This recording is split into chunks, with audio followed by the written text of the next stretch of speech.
permainan, kumpul kenangan.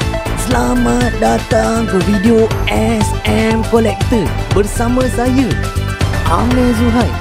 Hari ini kita akan fokus bahagian tangan. Enjoy.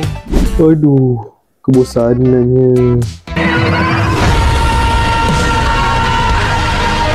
Alah, malas lah. Tak nak. Tak nak.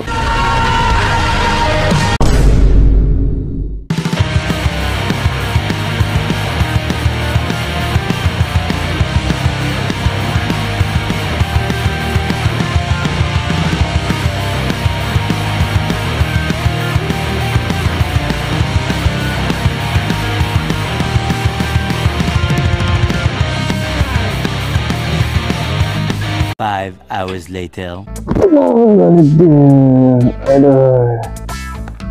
Mana Nintendo Switch aku? Kalau tak ada pun belanja je lah burger. Aku okey je.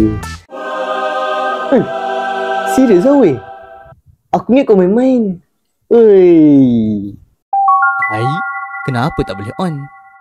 Rosak ke?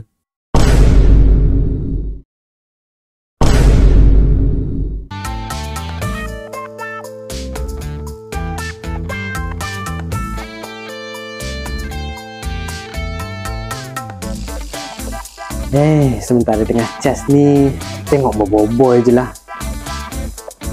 Episod lepas ni apa jadi?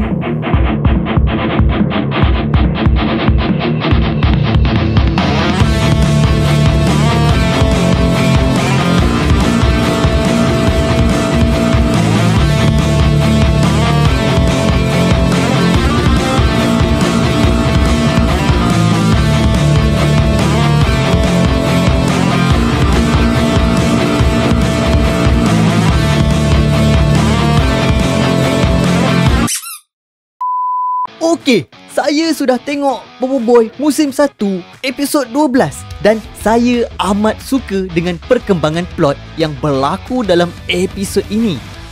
Kita bukan sahaja dapat sedotan Boboiboy Halilintar versus Boboiboy Taufan yang gempak, tapi kita juga dapat lihat tambahan karakter baru, iaitu Bagogo, jurujual senjata haram. Memang masa kecil dulu saya kurang gemar karakter ni sebab dia objectively is a scammer. Tapi bila sudah besar, saya suka sangat dengar cara dia bercakap untuk jual senjata haram dia. Saya juga dapat tahu voice actor karakter Bagogo ni adalah sama dengan voice actor Papa Zola. Patutlah saya suka. Literally, orang yang paling penting dalam Monster, Encik Nizam Razak, dia menjadi voice character kepada karakter-karakter yang memainkan peranan besar dalam komedi writing cerita Boboiboy. Dari segi babak lawan, memang gempak. Finally, kita dapat lihat Boboiboy Halilintar lawan Boboiboy Taufan. Pertarungan mereka amatlah laju dan strategik. Saya ingatkan Boboiboy Halilintar boleh outmaneuver Boboiboy Taufan menggunakan gerakan kilat. Tetapi kewujudan papan luncur udara Taufan membolehkan kelajuan dia hampir sama dengan Boboiboy Halilintar.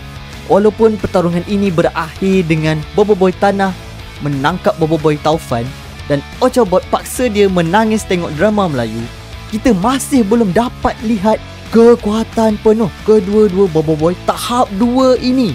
Dari segi penceritaan, saya memang tak sangka yang karakter Shasha dalam drama Melayu mereka tengok tu adalah seekor kucing putih. Terkejut saya dengan plot twist dia.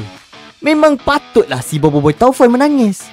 Kemudian, babak yang paling menghiburkan sekali adalah babak Bagogo cuba menjual senjata haram dia kepada Adudu.